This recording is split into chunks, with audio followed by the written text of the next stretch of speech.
Last मैंने आपको बताया था कि हम इस चैप्टर में 3 चीज़ों के बारे में पढ़ेंगे, यूरोपियन यूनियन, आसियान और चाइना के बारे में। हमारा जो फर्स्ट टॉपिक स्टार्ट होता है वो होता है यूरोपियन यूनियन के बारे में। मैंने थोड़ा सा आपको डिस्क्रिप्शन दिया था लास्ट वीडियो में कि आपका यूरोपियन यूनियन है वो किस तरीके से फॉर्म होगा। After the second world war के बाद USA help the west Europe and the Europe का पार्ट है जनरली वो क्या हो जाता है, डेवलप्ड हो जाता है at the economic level and at the political level also. धीरे धीरे वो आपको मिलिट्री के लेवल पे भी अपने आप को क्या दिखेगा, काफी इंप्रूवमेंट देखने के लिए मिलेगी। तो उसके बाद 1991 में जब हम लोगों का जो यूएसएसआर था जब वो डिसइंटीग्रेट हो जाता है तो उसके कुछ हिस्से आपके यूरोप वाले पार्ट में कुछ कैपिटलिज्म को फॉलो करने वाले होते हैं और कुछ सोशलिज्म को फॉलो करने वाले होते हैं। तो जिसकी वजह से यहाँ पर जो यूरोपियन यूनियन है, यहाँ पर मतलब जो यूरोप कॉन्टिनेंट है वो डिसाइड करता है कि मैं अपनी खुद की एक यूनियन फॉर्म करता हूँ कि आप मैं अपने पॉलिटिकल लेवल पर, इकोनॉमिक लेवल पर और जो मिलिट्री लेवल है उन तीनों पे मैं काफ़ी जो पावरफुल हो चुका हूँ। और जिसकी वजह से अगर मैं अपनी खुद की कोई ऑर्गेनाइजेशन बनाता हूँ तो क्यों ना मैं अपना खुद का एक कॉन्स्टिट्यूशन भी उसके लिए जनरेट कर दूंगा और अपना खुद का एक नेशनल एंथम भी बना दूंगा और खुद का नेशनल फ्लैग भी होगा। जैसे इंडिया एक कंट्री है और उसकी तीनों चीज़ें हैं उसके पास, एक नेशनल फ्लैग है उसका और एक नेशनल एंथम है उसका और तीसरा यहाँ पर हमारा खुद का एक कॉन्स्टिट्यूशन है। तो जो यूरोप एक कंट्री है, कॉन्टिनेंट हमें देखने के लिए मिलता है, उसमें जितनी भी कंट्रीज है उन सबको मिलाकर वो एक यूरोपियन यूनियन बनाना चाहता है। तो वो यूरोपियन यूनियन बनाना चाहता है और इसी यूरोपियन यूनियन की वजह से मतलब जो यूरोपियन यूनियन को फॉर्म करेगा उसमें एक नई डेवलपमेंट दिखाने की कोशिश करेगा ताकि वो अपने आप को यूएसए से क्या करे, यूएसए से अपने आप को स्ट्रॉन्ग बना ले और यूएसए ने जितनी भी उसकी हेल्प की है उससे वो अपने आप को एक उस लेवल पर, अप वाले लेवल पर लेके आ चुका था कि वो यूएसए को अब कम्पीट कर सकता है। तो जब 1991 में जो यूएसए है जो वो डिसइंटीग्रेट हो गया तो 1992 में उसने डिसाइड किया कि मैं अपनी खुद की एक यूरोपियन यूनियन बनाने वाला हूँ। अगर ईयर पूछा जाए कि किस ईयर में यूरोपियन यूनियन बना तो 1992 में। अगर पूछा जाए कि कहाँ पर इसका हेडक्वार्टर है तो ब्रुसेल्स में है, जो बेल्जियम का एक हिस्सा माना जाता है और यहाँ पर मतलब उसकी कैपिटल मानी जाती है। और ये कौन से कॉन्टिनेंट में आता है, आपका यूरोप कॉन्टिनेंट में आता है। कहाँ पर है, ब्रुसेल्स में है। ऑब्वियसली एक यूरोपियन कॉन्टिनेंट की कंट्री को ही रखा जाएगा क्योंकि जितनी भी यूरोपियन यूनियन में जो हिस्से हैं, कंट्रीज हमने एनरोल की है वो सारे के सारे एक यूरोप कॉन्टिनेंट की है और अपने आप को पावरफुल बनाने के लिए उन्होंने अपनी एक यूनियन बनाई, एक ऑर्गेनाइजेशन बनाई। तो यहाँ पर इसमें एट प्रेजेंट अगर टोटल मेंबर की बात की जाए तो टोटल 28 मेंबर है और जिनमें से 19 मेंबर ऐसे हैं जो इसकी खुद की करेंसी, अगर यूरोपियन यूनियन की अपनी खुद की एक करेंसी है जिसको हम यूरो के नाम से जानते हैं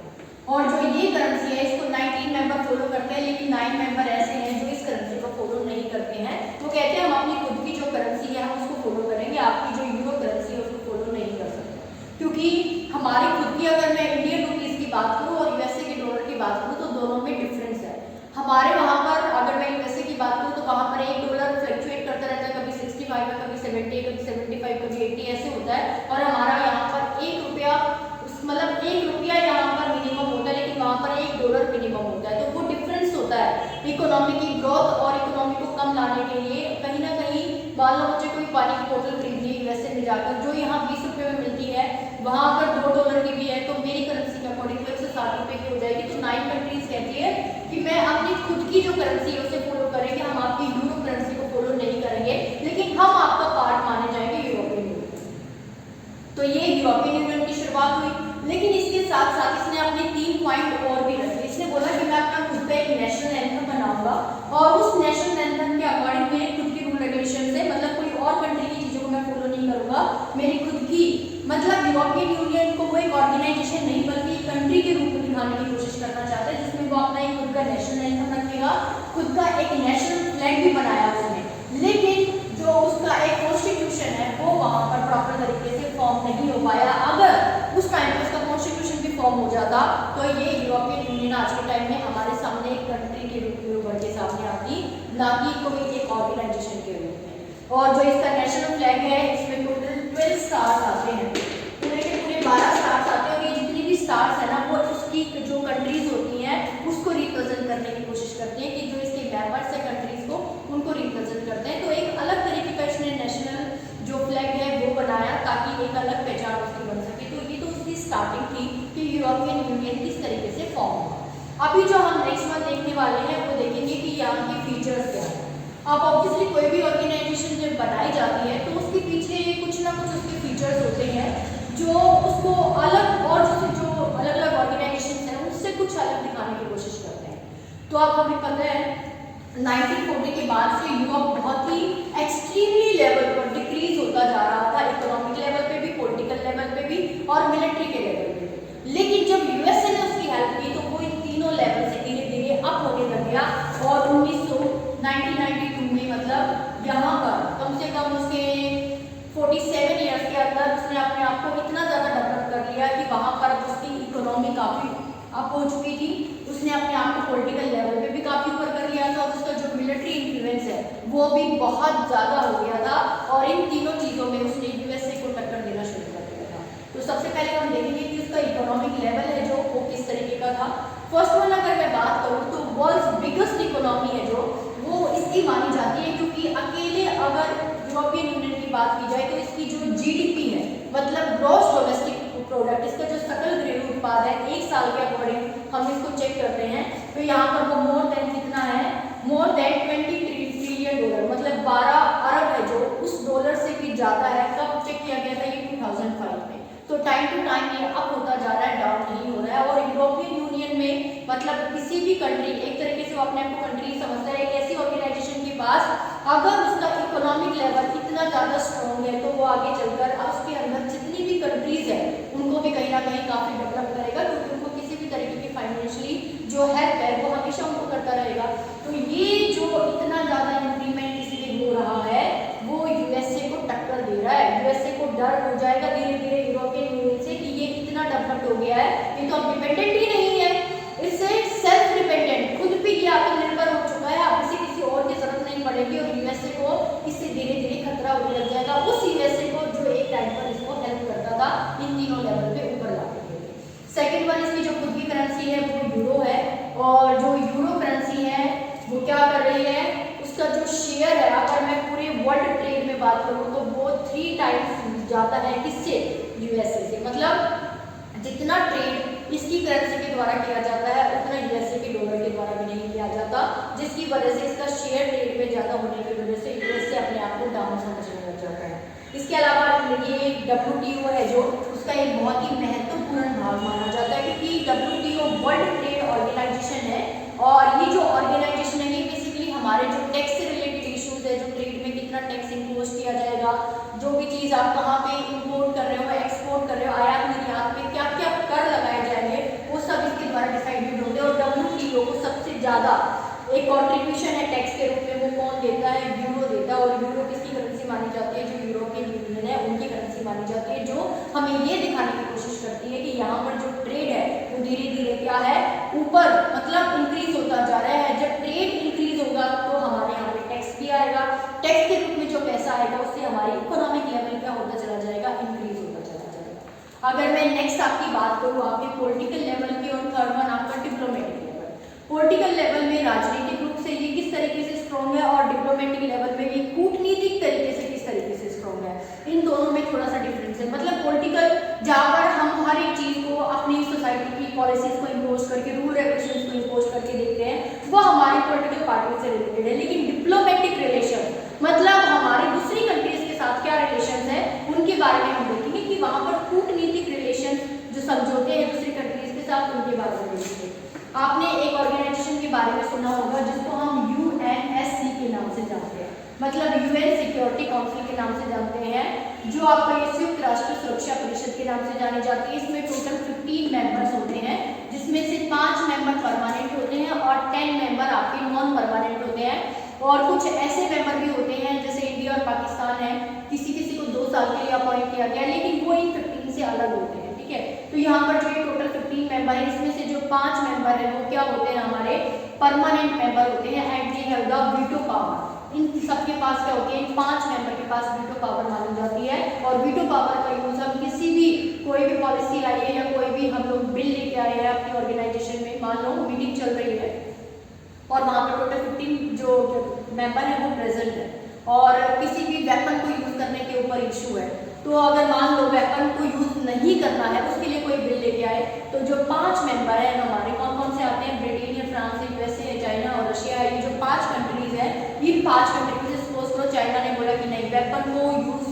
जो वेपन नहीं यूज करने का ये इशू है, मैं इसमें अपनी वीटो पावर का यूज करता हूँ, इस बिल को कैंसिल कर दीजिए, तो वो बिल तभी कैंसिल हो जाएगा, क्योंकि वीटो पावर का मतलब ये होता है कि हम उस सुप्रीम पावर को यूज करके किसी भी बिल को स्टॉप कर सकते हैं। ठीक है, तो यहाँ पर जो ब्रिटेन और फ्रांस है वो परमानेंट मेंबर माने जाते हैं सिक्योरिटी काउंसिल में, और ये जो दोनों कंट्रीज हैं वो किसका हिस्सा माने जाते हैं, यूरोपियन यूनियन का, जिसकी वजह से इन दोनों कंट्रीज के इस यूएन सिक्योरिटी काउंसिल में होने की वजह से जो यूरोपियन यूनियन है, ईयू है, वो अपने आप को काफी स्ट्रॉन्ग महसूस करती है। इसके अलावा इस यूरोपियन यूनियन में कुछ और भी कंट्रीज है जो क्या है, यहाँ पर यूएनएससी में, मतलब जो आपका यूनियन नेशन सिक्योरिटी काउंसिल है उसमें नॉन परमानेंट मेंबर भी है, मतलब परमानेंट और नॉन परमानेंट मेंबर बहुत सारे आपके यूरोपियन यूनियन की कंट्री से बिलोंग करते हैं, जिसकी वजह से यूरोपियन यूनियन अपने आप को काफी स्ट्रॉन्ग महसूस करती है, अपने आप को पॉलिटिकल और डिप्लोमेटिक लेवल पर काफी हाई महसूस करती है। दूसरा यूएस की पॉलिसीज है जो उसको बहुत ज्यादा इन्फ्लुएंस करती है, अपने रूल रेगुलेशंस के साथ साथ ही ये देखते हैं कि यूएसए क्या फॉलो कर रहा है, उसके अगेंस्ट वो कुछ ऐसा करने की कोशिश करती है कि ताकि यूएस है ना जो, वो उसको फर्स्ट लेवल से हटाकर खुद यूरोपियन यूनियन फर्स्ट लेवल पे आ जाए और ये सेकंड नंबर पे आ जाए। थर्ड फोर्थ वन अगर देखेंगे तो डिप्लोमेसी, एक ऐसी डिप्लोमेसी, मैंने आपको पहले भी बताया था कि ये एक राजनीतिक नहीं बल्कि एक कूटनीतिक रिलेशन होता है। When we connected to the other countries, मतलब बाहर जाकर दूसरी कंट्रीज के साथ जो रिलेशन हमारे डेवलप होते हैं हम उनको डिप्लोमेटिक के नाम से जानते हैं। तो यहाँ पर हमेशा नेगोशिएशंस, बातचीत होती रहती है हमारी दूसरी कंट्रीज के साथ, जैसे देखो इकोनॉमिक इन्वेस्टमेंट करनी है इसको चाइना के साथ, लेकिन यहाँ पर चाइना के साथ इकोनॉमिक इन्वेस्टमेंट करने से पहले ये दो मुद्दे उठाता है। पहला उठाता है ह्यूमन राइट्स के बारे में और दूसरा उठाता है कि वहाँ पर जो एनवायरमेंट डिग्रेडेशन हो रहा है इन लोगों के ऊपर। चाइना क्या करती है, हमेशा अपना आर्मी का यूज करती रहती है, वहाँ पर वो ये नहीं देखती कि वहाँ के लोकल पर्सन है जो उनके लिए क्या राइट्स है, उनको किस तरीके से सिक्योर रखा जा सकता है। वो हमेशा अपने जो रूल रेगुलेशंस बना दी उनको फॉलो नहीं करेंगे तो आर्मी का उपयोग करेगी। इसके अलावा जो धीरे धीरे एनवायरमेंट का डिग्रेडेशन हो रहा है वहां पर यूरोपियन यूनियन इन दोनों चीजों को कहती है कि तुम अपने एनवायरमेंट पर भी ध्यान दो और ये भी देखो कि तुम वहाँ के लोगों को क्या राइट्स दे रहे हो। अगर इन दोनों को तुम अच्छे से करोगे तभी मैं तुम्हारे साथ इकोनॉमिक इन्वेस्टमेंट करूंगा। तो वो यहाँ पर पॉलिटिकल नहीं बल्कि डिप्लोमेटिक जो रिलेशन है वो भी यहाँ पर डेवलप करने की कोशिश कर रहा है, ताकि जो आसपास की कंट्रीज है और जो खुद उसके पार्ट है यूरोपियन यूनियन में उनकी डेवलपमेंट होनी शुरू हो जाए। इसके अलावा जो नेक्स्ट वन आता है हमारा वो आता है मिलिट्री का लेवल, कि किस तरीके से जो मिलिट्री है वहाँ पर वो किस तरीके से अपने आप को स्ट्रॉन्ग बना रहा है। हमने देखा कि इकोनॉमिक लेवल पे उसने क्या क्या देखा कि आप यूएसए के, मतलब यूएसए ने सपोर्ट किया, लेकिन आफ्टर दैट यूएसए के सपोर्ट के बाद यूरोपियन यूनियन ने किस तरीके से अपने आप को इकोनॉमिक लेवल पे स्ट्रॉन्ग बनाया, आफ्टर दैट पॉलिटिकल और डिप्लोमेटिक लेवल पर किस तरीके से स्ट्रॉन्ग बनाया। नेक्स्ट वन है हमारा मिलिट्री लेवल पर वो किस तरीके से स्ट्रॉन्ग है। सबको पता है कि ब्रिटेन और फ्रांस परमानेंट मेंबर है यूएन सिक्योरिटी काउंसिल में, तो यहाँ पर ये सेकंड लार्जेस्ट आर्म फोर्सेज है, मतलब यूएसए के पास सबसे ज्यादा हमारे वेपन्स पाए जाते हैं, लेकिन यूएसए के बाद जो सबसे ज्यादा स्ट्रॉन्ग माना जाता है वो हमारा माना जाता है यूरोपियन यूनियन मानी जाती है। और इस यूरोपियन यूनियन में जो दो कंट्रीज है ना, ब्रिटेन और फ्रांस, वो कंट्रीज है जिनके पास सबसे ज्यादा जो न्यूक्लियर वेपन्स है जो होते हैं वो सबसे ज्यादा यहाँ पाए जाते हैं। मतलब ब्रिटेन और फ्रांस सबसे ज्यादा, इस यूरोपियन यूनियन में दो कंट्री सबसे ज्यादा न्यूक्लियर वेपन्स पे अपना दावा दिखाती है कि मेरे पास वेपन ज्यादा है, और जिस कंट्री के पास न्यूक्लियर वेपन ज्यादा है वो आज के टाइम में एक स्ट्रॉन्ग कंट्री मानी जाती है हर तरीके से। इसके अलावा ये एक सेकंड प्लेस भी ऑक्यूपाई कर चुकी है, कहाँ पर, स्पेस में। और आपकी जो कम्युनिकेशन टेक्नोलॉजी है, जैसे हमारे यहाँ पर आपका नासा और इसरो है, ये दोनों के दोनों हमारे स्पेस में कोई भी सैटेलाइट भेजनी है, उसी तरीके से जो यूरोपियन यूनियन है उनकी भी अपनी खुद की एक ऑर्गेनाइजेशन है, स्पेसएक्स के नाम से जानते हैं उसे। और ये जो ऑर्गेनाइजेशन है ये स्पेस और कम्युनिकेशन टेक्नोलॉजी में बहुत ज़्यादा डेवलपमेंट कर रही है। जैसे हम लोगों ने मंगल पर अपनी पहचान बनाई है, वहाँ पर अलग अलग टाइम पर हम लोग सैटेलाइट भेजते हैं, कई बार हम फेल भी हुए लेकिन हम बहुत बार सक्सेसफुल भी हुए अपने सैटेलाइट्स को लेकर। और ये एक पूरी की पूरी हिस्ट्री में, इतिहास में ये नाम, ये अब बहुत अच्छे अक्षरों में इनके बारे में डिफाइन किया जाता है कि इस कंट्री ने सबसे पहले स्पेस में या कम्युनिकेशन में अपनी एक नई डेवलपमेंट की। जैसे आर्मस्ट्रॉन्ग के बारे में सब जानते हैं कि चंद्रमा पर पहले इंसान कौन थे जिन्होंने कदम रखा। हम हमेशा पहले इंसान की जो पहचान होती है ना वो अलग ही होती है, उसे बहुत अलग तरीके से हमारे जो इतिहास है उसके बारे में डिफाइन किया जाता है। इसके अलावा दे हैव 550 न्यूक्लियर वेपन्स। अगर हम इस यूरोपियन यूनियन की बात करें तो यहाँ पर अराउंड इसके पास 550 वेपन्स ऐसे हैं जो एक न्यूक्लियर परमाणु बम की तरह है, जिसका प्रयोग अगर ये करे तो ये पूरे के पूरे वर्ल्ड को खत्म कर सकता है। और ब्रिटेन और फ्रांस के बारे में तो मैंने आपको बताया ही। तो आई होप आपको समझ में आया होगा कि यहाँ पर हमने 3 चीज़ों के बारे में बात की। फर्स्ट वन इकोनॉमिक के बारे में, पॉलिटिकल, डिप्लोमेटिक, और यहाँ का जो मिलिट्री का स्ट्रक्चर है वो किस तरीके का है। तो ये आपका यूरोपियन यूनियन है और इसका जो मेन वर्क है वो इन 3 चीज़ों पर सबसे ज़्यादा कंसंट्रेशन करना है। और इसकी जो जितनी भी कंट्रीज इसके साथ अभी इन्वॉल्व है, इसमें 28 कंट्रीज, ये इनको हर तीनों तरीके से काफ़ी पावरफुल बनाने की कोशिश करता है। और टाइम टू टाइम किसी को भी पैसे से रिलेटेड इशू है या कोई मिलिट्री की हेल्प चाहिए या पॉलिटिकल कोई सजेशन चाहिए तो वो देने की कोशिश करता है। आपको जो मेन है वो इसका ईयर भी याद रखना है, टोटल कितनी कंट्रीज है, इसका जो हेडक्वार्टर कहाँ पर है, इसकी करेंसी क्या है, ये 4 चीज़ आपको याद रखनी है। नेशनल एंथम इसका खुद का है, नेशनल फ्लैग खुद का है, बट इसका कॉन्स्टिट्यूशन खुद फॉर्म नहीं हो पाया, जिसकी वजह से ये यूरोपियन यूनियन एक ऑर्गेनाइजेशन ही बन के रह गई। अदरवाइज ये एक कंट्री का जो एक ऑर्गेनाइजेशन बना हुआ था बहुत सारे कंट्रीज को मिलाकर, तो शायद आज के टाइम में ये प्रॉपर एक कंट्री होगी, इसमें इतनी सारी कंट्रीज को मिक्सअप करके इनका खुद का